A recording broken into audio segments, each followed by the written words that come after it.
Abran sus Biblias en Apocalipsis capítulo 2. Vamos a leer los versículos 10 y 11. Espero hoy terminar el mensaje de Jesús a la iglesia de Esmirna. Apocalipsis capítulo 2, versículos 10 y 11. Dice así la palabra. Versículo 10 y 11. No temas en nada lo que vas a padecer. He aquí, el diablo echará a algunos de vosotros en la cárcel para que seáis probados y tendréis tribulación por 10 días. Sé fiel hasta la muerte y yo te daré la corona de la vida. El que tiene oído, oiga lo que el Espíritu dice a las iglesias. El que venciere no sufrirá daño de la muerte segunda o de la segunda muerte. Gracias a Dios. Amén. Tome su lugar. La vez anterior avanzamos un poco de este versículo 10 y vimos lo que Jesús quiere que hagan los cristianos de Esmirna, y son 4 puntos, apenas avanzamos uno en este mensaje de los versículos 10 y 11. Espero terminar. Jesús ahí le dice en primer lugar a los hermanos de esta iglesia de Esmirna, les dice: no temas. No temas. Y es que lo que les venía era algo fuerte. El Señor les está advirtiendo de que vendría un tiempo de persecución. Y esto ya lo hablamos, ya hemos aprendido que Dios usa las aflicciones para purificar nuestra fe. Dios usa las aflicciones ¿para qué? Para purificar nuestra fe. Dios usa también las aflicciones para hacernos como Jesús, para cambiar nuestro carácter, para cambiar nuestro temperamento y formarlo al carácter de Jesús. ¿Se acuerdan cómo era el carácter de Jesús? Dice la Escritura que cuando lo golpeaban, Él no ofendía, Él no respondía con ofensa, Él no respondía con las mismas palabras, no. Él callaba, dice la Escritura.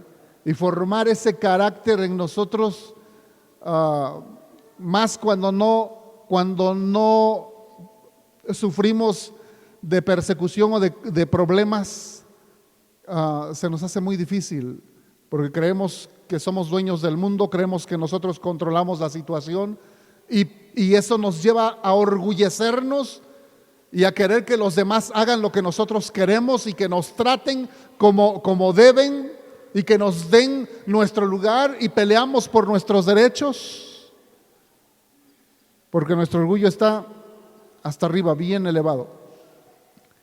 Pero la aflicción, los problemas, la persecución, el fin que tienen es formar a Cristo en nosotros. Y una característica muy sobresaliente de nuestro Señor Jesucristo es que Él es humilde. De hecho, Él nos dio ejemplo de humildad. Amén. Romanos 8:17 nos dice, si me ayudan con sus Biblias o con la pantalla, si me siguen rápido porque tengo mucho que darles.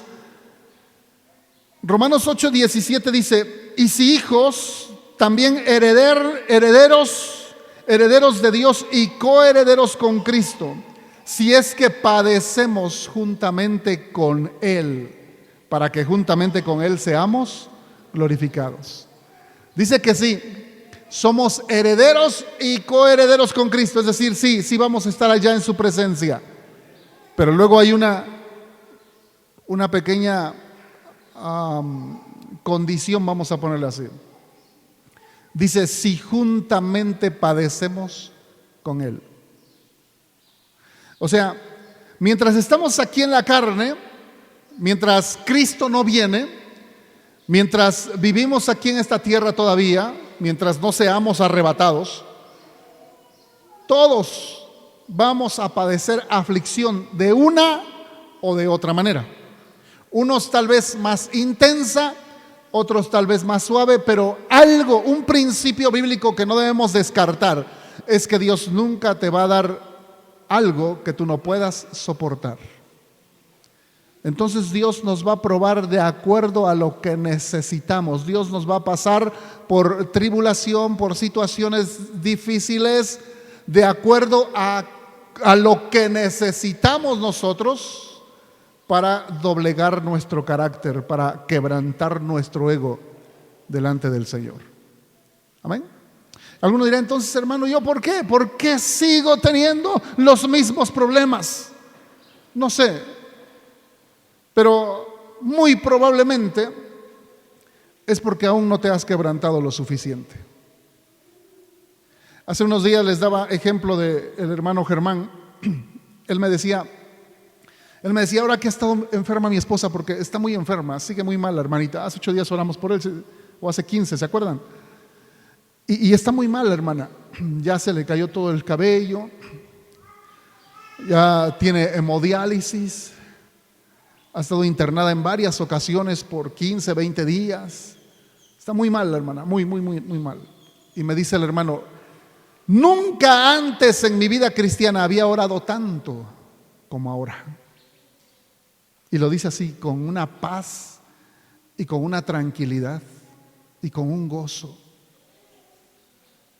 No lo dice con tristeza, no lo dice con queja, no lo dice con dolor. Él así con gozo dice, nunca antes había estado buscando tanto la presencia de Dios como en este tiempo en que mi esposa ha estado enferma. Y es que él ha entendido el propósito. El propósito de las aflicciones es acercarnos más a Jesús y conformarnos a su carácter. ¿Cuántos dicen amén? En todos los siglos, la sangre de los mártires ha sido la semilla de la iglesia. En Hechos 8, capítulo 8, versículos 3 al 4, la Biblia dice, y Saulo iba por todas partes con la intención de acabar con la iglesia. Acuérdense que Saulo era el que después llegó a ser el gran apóstol Pablo. Dice que iba por todas partes con la intención de acabar con la iglesia. Iba de casa en casa y sacaba arrastrando tanto a hombres como a mujeres y los metía a la cárcel. Así que los creyentes que se esparcieron, ¿qué hacían? ¿Qué hacían los cristianos que eran perseguidos y que los estaban sacando de Jerusalén y que ellos de alguna manera se estaban yendo a otros lugares? Y allá en esos pueblos donde llegaban, ¿qué es lo que ellos hacían? Anunciaban el evangelio, predicaban a Jesús. Y usted puede decir, ¿y eso qué? Oh, es el plan de Dios. Es que la iglesia de Jerusalén llegó a un punto de ser una iglesia cómoda. Fíjese, la primera vez predica el apóstol Pedro y se convierte en 3,000 personas. ¿Quién hace eso? Solamente el poder de Dios. Llenó con su Espíritu Santo al apóstol Pedro y a esos 120 discípulos que estuvieron ahí 10 días orando, esperando la promesa del Señor. Vino el Espíritu Santo, los llena a todos ellos. Y el apóstol Pedro se levanta, predica, 3,000 se convierten. Capítulo 4, vuelve a predicar el apóstol Pedro, se convierten 5,000 y contaban a puros hombres. Ahora son 8,000 hombres, más las mujeres, más los niños. Era una congregación como de 30,000 personas. ¿Se imagina eso? Era una gran multitud. Los mismos sacerdotes judíos se estaban convirtiendo a Cristo. Había un mover tremendo allí en Jerusalén, pero se estaba volviendo una iglesia cómoda. Como que dijeron, aquí estamos bien, como Pedro, Jacobo y Juan, que fueron testigos de la transfiguración de nuestro Señor Jesucristo. ¿Se acuerdan? Que el Señor los llevó a un monte alto y dice que ahí se transfiguró y sus vestidos se volvieron más blancos, que ningún lavador puede hacerlos como esos vestidos que se convirtieron en ese momento. Los vestidos de Jesús eran blanquísimos como la luz, dice la Escritura. Y los apóstoles no sabían qué hacer y dijeron, Señor, ¿y por qué no hacemos 3 enramadas? Una para ti, una para Moisés, otra para Elías, y nos quedamos aquí. Yo digo, yo creo que ellos estaban experimentando una gloria de Dios tan especial, algo tan único, una paz, un gozo, una alegría, una bendición tan grande que dijeron, nos quedamos aquí. ¿Para qué bajamos? ¿Otra vez con problemas? ¿Para qué nos vamos? ¿Otra vez a enfrentar las mismas situaciones? Mejor nos quedamos aquí. y todos quisiéramos quedarnos ahí. ¿Cuántos dicen amén? Pero Dios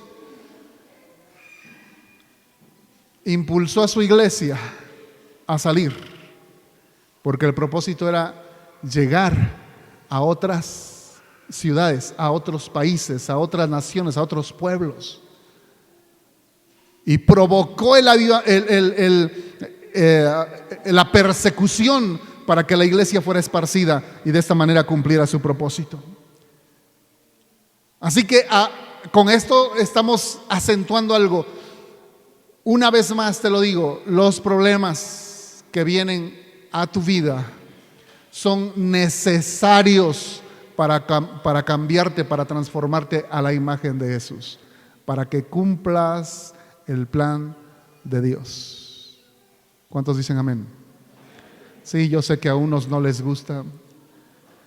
Veo caras de molestos, enojados, pero es lo mejor para tu vida.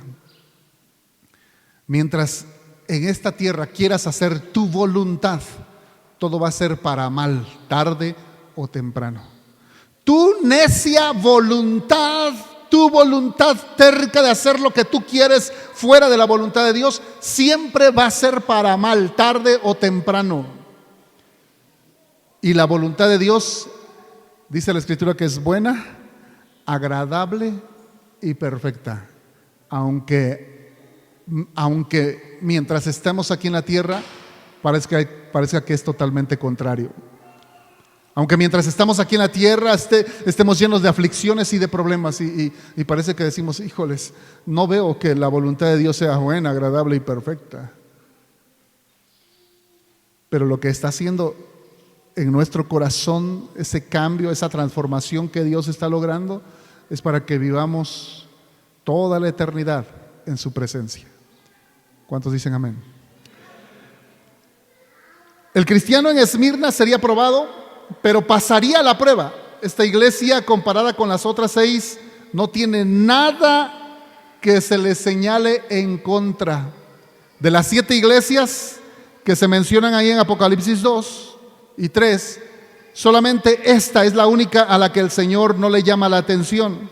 Solamente esta iglesia de entre las 7 sobrevive hasta hoy en sentido espiritual. ¿Por qué? Porque la iglesia en todo el mundo sigue siendo perseguida, sigue siendo perseguida. Es cierto, en toda la historia del cristianismo nunca había habido tantos cristianos a la vez como en este siglo. ¿Por qué? Porque nunca antes en la historia la tierra había estado tan poblada como en nuestros días. Nunca había habido tanta gente en la tierra como en nuestros días. Pero también esto ha abundado en que haya muchas iglesias, mucho evangelio, mucha gente conociendo a Cristo en estos días. Pero viene también la contraparte. Nunca había habido tanta persecución como en nuestros días. Nunca había habido tantos cristianos asesinados por su fe como en nuestros días. Sigue habiendo muchos cristianos que están siendo perseguidos por su fe. Jesús le dijo a los cristianos de Esmirna, serán probados. Esto quiere decir que Dios está interesado en probarnos también a nosotros. A lo mejor no tenemos la misma oportunidad de sufrimiento que los cristianos en Esmirna, pero podemos tener su mismo corazón. Puede ser que nunca tengamos la oportunidad de morir para Cristo como los cristianos de Esmirna. Sin embargo, tenemos la oportunidad de entregarnos completamente al Señor y vivir para Él, aún y cuando no tengamos ese privilegio de morir para Cristo. ¿Sabe por qué le digo que es un privilegio morir por Cristo? Porque en Apocalipsis hay otra revelación, la vamos a ver más adelante. Como dice que los mártires, las almas de los mártires, de los que murieron por Cristo, estarán debajo del trono de Dios. Y ese es el lugar más especial que habrá en el cielo. Ese será el mejor lugar que habrá en el cielo para nosotros, estar debajo del trono de Dios. ¿Qué más cerca podemos estar de Él? Si estar debajo de su trono. ¿Cuántos dicen amén? Qué glorioso es esto. La segunda frase o la segunda palabra que le dice el Señor a esta iglesia es esta, le dice: sé fiel hasta la muerte y yo te daré la corona de la vida. Le dice: sé fiel hasta la muerte. No dice 2 años, 3 años, 5 años, no. Sé fiel hasta la muerte, hasta que te mueras. ¿Y por qué lo digo? Porque algunos se cansan de ser cristianos. ¿No se ha dado cuenta? Algunos dejan de venir, vienen por una temporada corridita, 1 año, 2 años parejito, y de repente ¡pum!, se fueron al mundial. Y usted los busca y no están, y los llama y no los encuentra, y quiere exhortarlos y están enojados. No, hombre, no contestan las llamadas. Y son cristianitos que andan seguramente en la carne, es decir, andan coqueteando con el mundo, andan haciendo las cosas del mundo otra vez. Y no hay manera de que se congreguen. Se cansaron de ser cristianos, se cansaron de congregarse. ¿Y qué dice la Escritura? ¿Qué dice el Señor? ¿Para ellos va a haber bendición? ¿Para ellos va a haber recompensa? No, dice que no. Dice que solo a los fieles. ¿Solo a quién? A los fieles. Sé fiel hasta la muerte y yo te daré la corona de la vida, dice el Señor. Lo que Jesús le dice a esta iglesia es importante, pero lo que no le dice es aún más importante. Jesús no tiene ni una palabra de reprensión o corrección para los cristianos de Esmirna. Todo lo que Él tiene es la promesa de una corona y las palabras de ánimo que el Señor Jesús le da a esta iglesia para que ellos vivan, sigan siendo fieles. Sé fiel hasta la muerte. En griego, que es el lenguaje en que se escribió el Nuevo Testamento, hay 2 palabras para la corona, para la palabra corona. Hay 2 palabras en griego que significan corona en español. Una de esas palabras es la palabra corone, con K y termina en E, corone. Esta palabra es la que se refiere a la corona que usan los reyes, las que hemos visto en las películas, ¿verdad? Porque aquí en nuestro país no hay reyes, pero todavía en algunos países europeos hay reyes, y a ellos les ponen una corona. Esta corona normalmente es de oro con incrustaciones de piedras preciosas, y para un rey tener la corona más grande es más gloria, ¿no? Es mejor, habla más de su autoridad, de su poder. Pero dicen que esas coronas llegan a ser tan pesadas que les molestan a los reyes. Por eso nada más las usan en eventos, ¿no? Cuando tienen a una gran multitud de gente ahí delante de ellos, entonces salen con su corona para lucirla. Son como las zapatillas en las señoras, ¿se da cuenta? Que solo las usan en eventos especiales y en cuanto termina el evento botan las zapatillas y se ponen las chanclas. Bueno, así son las coronas, porque les llegan a molestar tanto a los reyes que ya están urgidos porque termina el evento y les quiten la corona. Está hermosísima, pero muy molesta, muy pesada. Y la otra palabra para corona es la palabra estéfanos, como la marca de desodorantes que hay por ahí en el supermercado. Estéfanos. Estéfanos es la palabra en griego que se traduce también como corona y es la palabra que se usa aquí en este versículo que estamos analizando. Ahora, esta palabra corona significa no una corona de oro, sino una guirnalda. ¿Qué es una guirnalda? Una guirnalda es una corona de ramas. Se hacía generalmente de ramas de laurel, ramitas de laurel o de cualquier otro árbol. Y en algunas ocasiones, principalmente cuando se les ponía a las parejas, a los matrimonios, cuando estaban oficiando sus bodas, en algunas culturas se les ponía una corona, una guirnalda en la cabeza, y esas guirnaldas iban con adornos de flores. ¿Sí? A lo mejor los han visto en las películas. Esa es una guirnalda, pero normalmente el uso más común de la guirnalda, de la corona de ramas, era usada en las Olimpiadas que había allá en Grecia. A los ganadores de los Juegos Olímpicos se les ponía esa corona. ¿Una corona de qué? De ramas. Tanto esfuerzo, tanto trabajo, tanta abstinencia, porque el que compite, dice la Escritura, tiene que abstenerse de todo, no puede comer gorditas, ni hamburguesas, ni pizzas, tiene que abstenerse de todo para mantener la línea y tener la fuerza, la energía para competir y ganar. Para que cuando gane, su corona es una ¿qué? Una ramita que a los 3 días se va a secar. Pero lo que ellos peleaban era eso. El privilegio de que la autoridad les pusiera sobre su cabeza esa guirnalda, esa corona. Ese momento tan especial de gloria es lo que anhelan los deportistas. Ahora no, ahora les ponen medallas, ¿no? Medallas, y los que ganan en el fútbol les dan una copa. Pero en aquel tiempo eran guirnaldas. Ahora, para nosotros como cristianos, el Señor tiene una corona. Y aunque la palabra que se usa aquí en griego en este versículo es la palabra estéfanos, no necesariamente se refiere a una corona de ramas, sino que se refiere más bien a que será una corona que va a ser entregada como un premio al cristiano que permanece fiel. ¿Cuántos dicen amén? Ahora, no necesariamente tiene que ser de oro, tampoco necesariamente tiene que ser de ramas.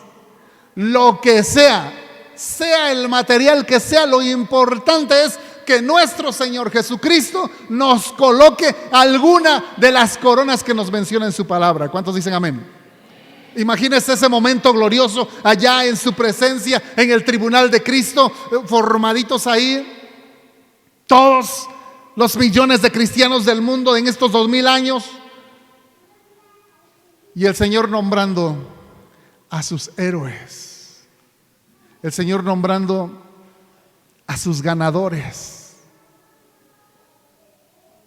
En la iglesia que vamos a estudiar después, vamos a encontrar un nombre de un hombre, una persona, un cristiano que nadie conoció. Nadie conoció. Los historiadores dicen, ¿quién es ese? Y nadie lo conoció. No hay más registros de ese cristiano en la historia, pero lo menciona Jesús.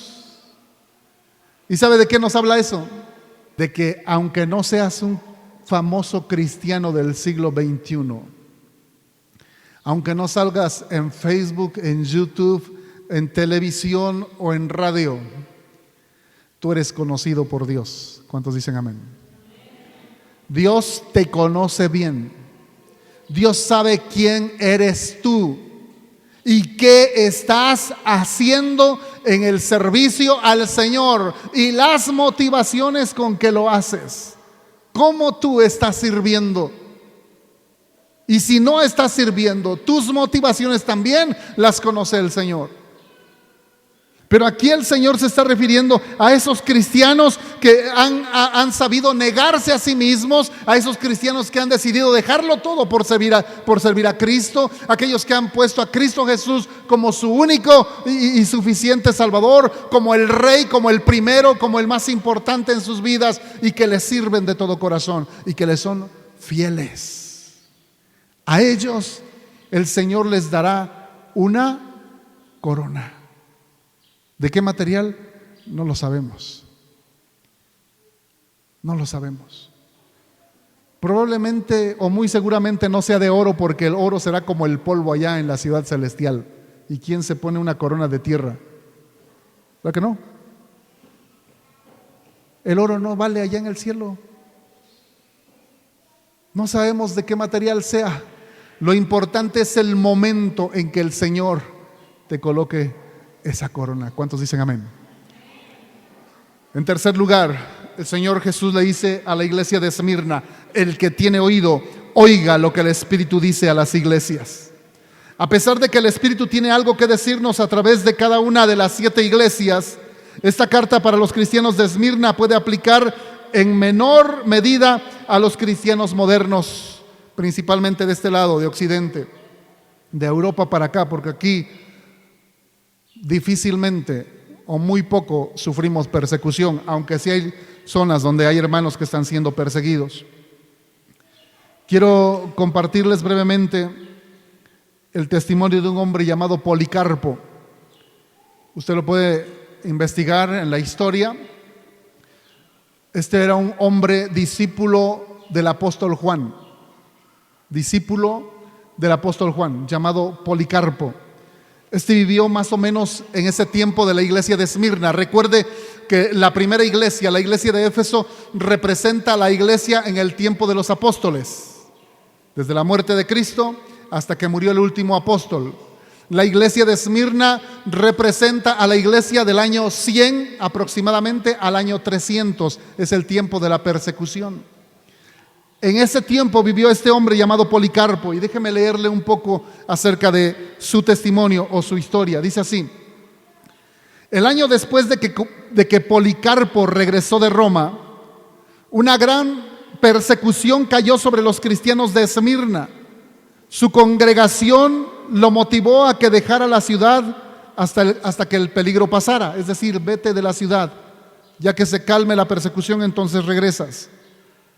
Entonces Policarpo, creyendo que Dios quería que él estuviera cerca unos años más, dejó la ciudad y se escondió en una granja que les pertenecía a unos amigos cristianos. Un día, en la granja, mientras oraba en su cuarto, tuvo una visión en la que su almohada estaba rodeada de fuego. Él supo lo que Dios le indicó y le dijo tranquilamente a los demás hermanos que tenía ahí como compañeros en esa granja, les dijo: veo que debo de ser quemado en la hoguera. ¿Cuántos quieren una visión así? Oh, qué terrible. Él dice: veo que debo de ser quemado en la hoguera. Mientras tanto, el jefe de policía emitió una orden de arresto. Capturaron a uno de los siervos de Policarpo y lo torturaron hasta que les dijo en dónde estaba su amo. En la tarde, el jefe de policía y una banda de soldados llegaron a la antigua granja. Cuando los soldados lo encontraron, se avergonzaron al ver que fueron a arrestar a un hombre tan viejo y tan frágil. Pero lo pusieron en un asno y lo encaminaron de regreso a la ciudad de Esmirna.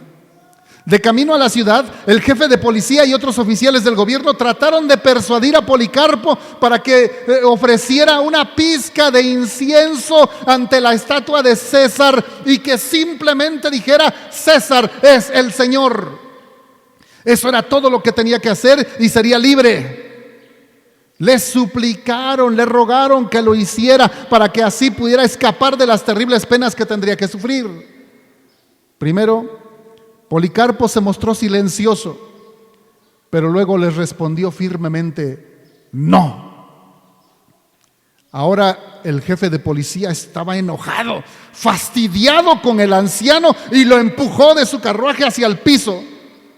Policarpo, golpeado pero resuelto, se levantó y caminó hacia la arena.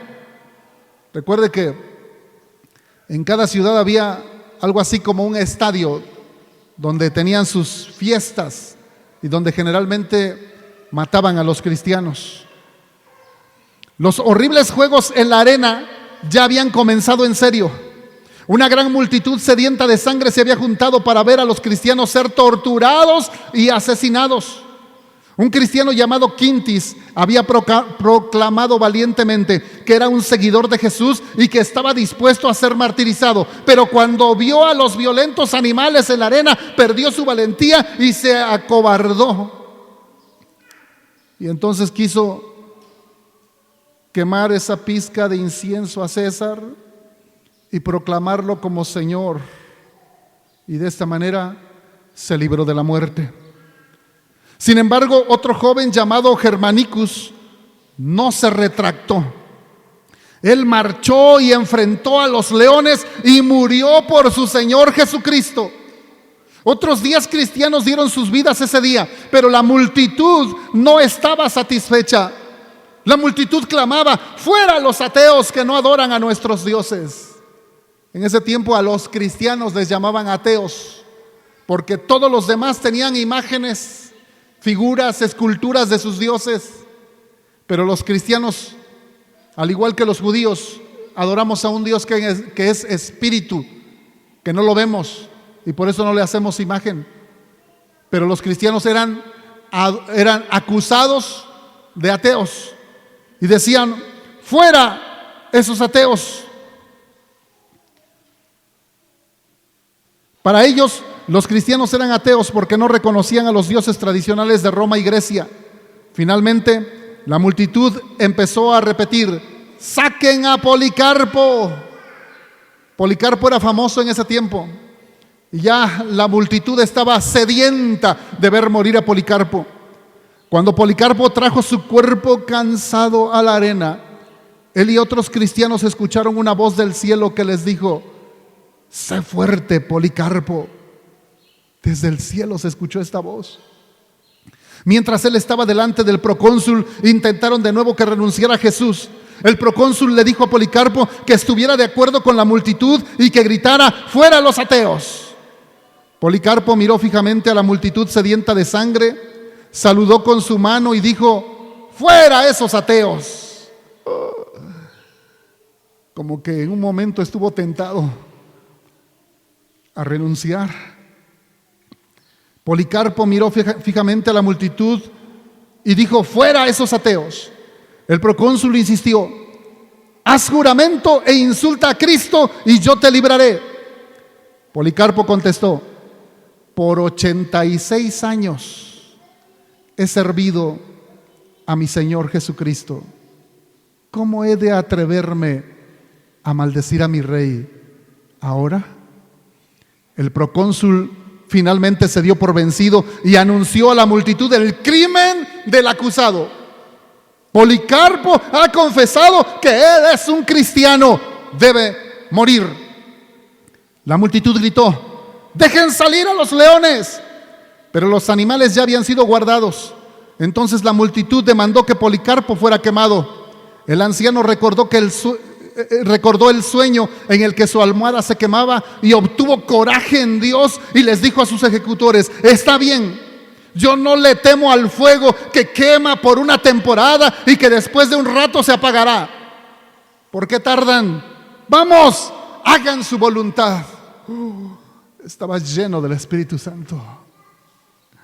Ellos acomodaron una gran pila de madera y prepararon un palo en el centro. Mientras ataban a Policarpo en el palo, Policarpo oró y dio gracias y dijo: Señor, te doy gracias porque has pensado que soy digno de este día y de esta hora, que yo pueda recibir una porción de entre el número de los mártires en la copa de tu Cristo.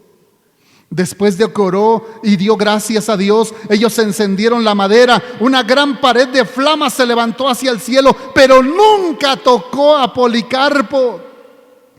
Dios había puesto un cerco de protección entre Policarpo y el fuego.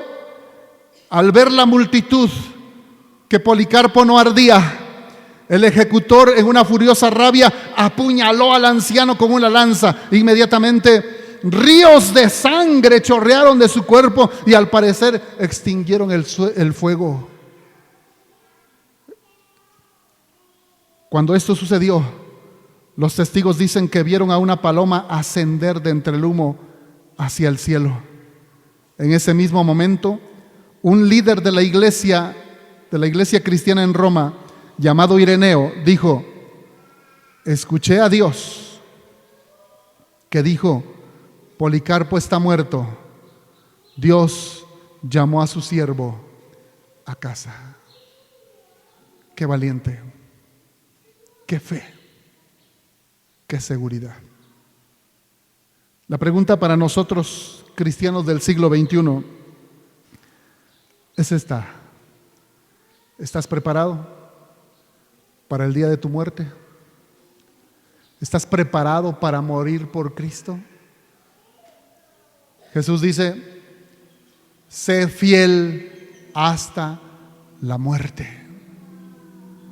Y no habla de una muerte natural, no habla de una muerte por enfermedad, habla de morir por la fe en Jesucristo. Muchos de nosotros con menos nos echamos para atrás. Muchos con menos, porque un hermanito le hizo feo, porque no le saludó, porque el hermanito no lo visitó, porque el hermanito no le dijo lo que él te quería escuchar, se enojan y se van. Y no es así. Nuestra fe debe ser tan firme que podamos permanecer a pesar de todo lo que pudiera llegar a nuestra vida. La cuarta frase que le dice el Señor a los cristianos de Esmirna, le dice: el que venciere no sufrirá daño de la segunda muerte. El que venciere. Esta es una promesa para los vencedores. Esta promesa es para aquellos que vencen el peligro de la persecución y se presentan delante de Dios como ganadores. Podemos decir que hemos vencido por nuestra relación con Jesús, quien es el vencedor por excelencia. Es decir, Jesús te comparte sus victorias. ¿Por qué? Porque solos no podemos. Solos no podemos enfrentar a la gente que no tiene a Cristo. Solos no podemos dar testimonio. Solos no podemos mantener nuestra fe. Necesitamos estar unidos, pegados a Jesús en una relación personal e íntima con Cristo. ¿Cómo te consideras a ti mismo? ¿Estás venciendo al mundo o estás dejando que el mundo te venza a ti? ¿Estás venciendo al diablo y a tu carne o estás siendo esclavo de tus propios deseos? Tal vez no tenemos persecución física como la tienen ahora mismo nuestros hermanos en otros países, pero tenemos una lucha espiritual diaria con esos tres enemigos: el diablo, el mundo y la carne. Y Dios espera, oye bien, Dios espera que seas vencedor. ¿Por qué? Porque Él ya nos dio todo para ser vencedores. Todo. Número uno, murió por nosotros en la cruz. Pagó por nuestros pecados, nos hizo hijos de Dios. Es más, dice la Escritura que estamos sentados ya, espiritualmente. Estamos ya sentados en tronos, allá en su presencia, lugares celestiales con Cristo, dice la Biblia. Ya, Él ya hizo su parte. Número dos, nos dio su Espíritu Santo. El Espíritu Santo en nosotros es la ayuda que necesitamos para vivir la vida cristiana. Y el Espíritu Santo no está lejos, no está afuera. El Espíritu Santo está dentro de nosotros y nos da la capacidad de vivir la vida cristiana. Amén. Lo único que espera el Señor que tú hagas es que te unas a Él, es que te mantengas unido a Él. ¿Cómo? A través de la oración y la lectura de su palabra, a través de ser fiel aquí en su iglesia y servirle. Es tan cómodo y tan fácil ser cristiano en el siglo XXI, especialmente de este lado del mundo. Que no querramos es otra cosa. Que no querramos servir, asistir, que no querramos orar. Es una decisión tan sencilla y a la misma vez tan difícil, porque seguimos peleando con nuestra carne. La promesa que el Señor le da a la iglesia de Esmirna es esta. Le dice: al que venciere no sufrirá daño de la muerte segunda. Ahora, ¿cuál es la muerte segunda? La muerte segunda es la que nos menciona Apocalipsis capítulo 20, versículos 13 al 15. Dice así: y el mar entregó los muertos que había en él, Y la muerte y el Hades entregaron los muertos que habían ellos, y fueron juzgados cada uno según sus obras, y la muerte y el Hades fueron lanzados al lago de fuego. Esta es la muerte segunda, ser lanzado al lago de fuego, es decir, al infierno por la eternidad. Esa es la muerte segunda. Apocalipsis 21:8 dice: pero los cobardes e incrédulos, los abominables y homicidas, los fornicarios y hechiceros, los idólatras y todos los mentirosos tendrán su parte en el lago que arde con fuego y azufre, que es la muerte segunda. ¿Y quiénes van a ese lugar? Los cobardes, los incrédulos, los abominables, los homicidas, los fornicarios, los hechiceros, los idólatras y todos los mentirosos. ¿Esto qué quiere decir?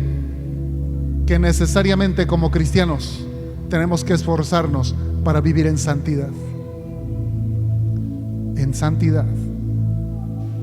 A pesar de que Satanás ha amenazado y atacado las vidas de los cristianos, Jesús promete a sus vencedores que la muerte ha sido conquistada por Jesús y que será conquistada por sus seguidores.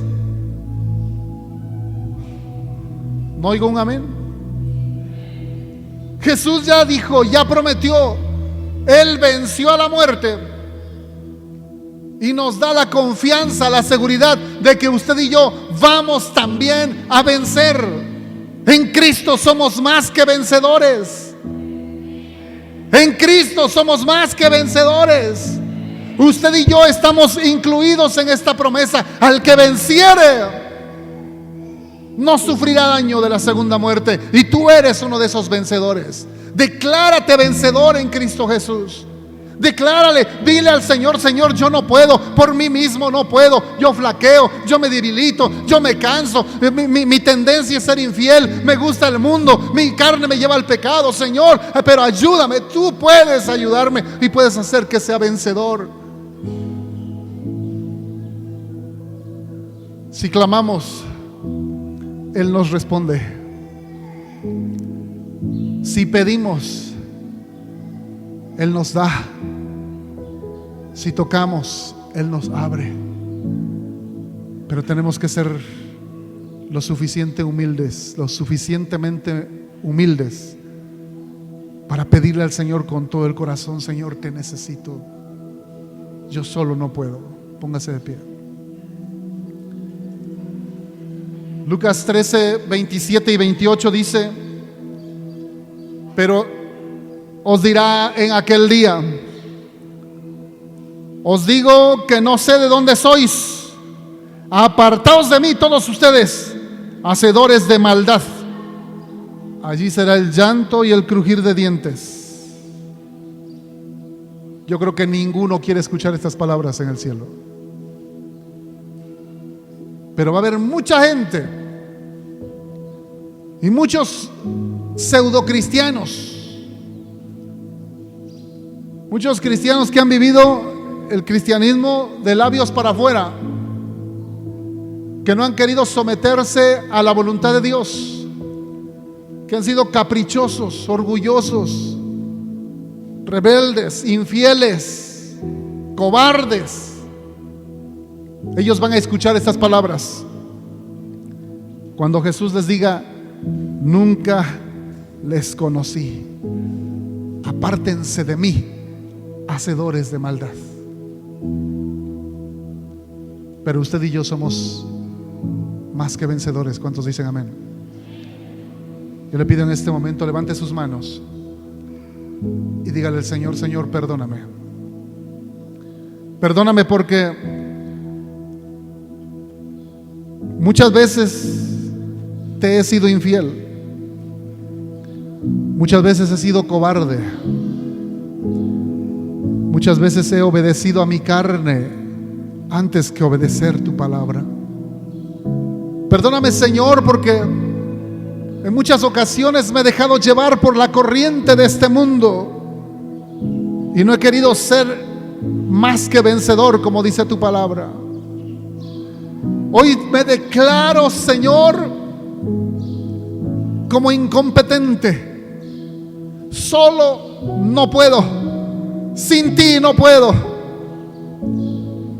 Sin ti, sin tu presencia en mi vida, siento que la vida cristiana es imposible. Siento que agradarte a ti es imposible.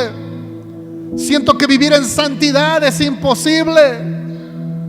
Pero tu palabra me dice que en Cristo somos más que vencedores. Por eso, Señor, a partir de este día tomo la decisión de serte fiel.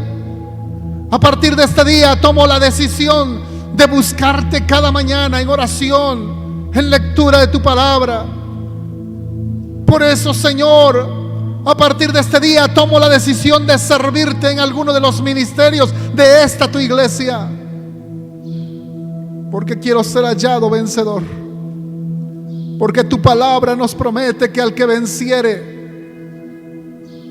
no le vas a dejar en el lago de fuego, en la muerte segunda.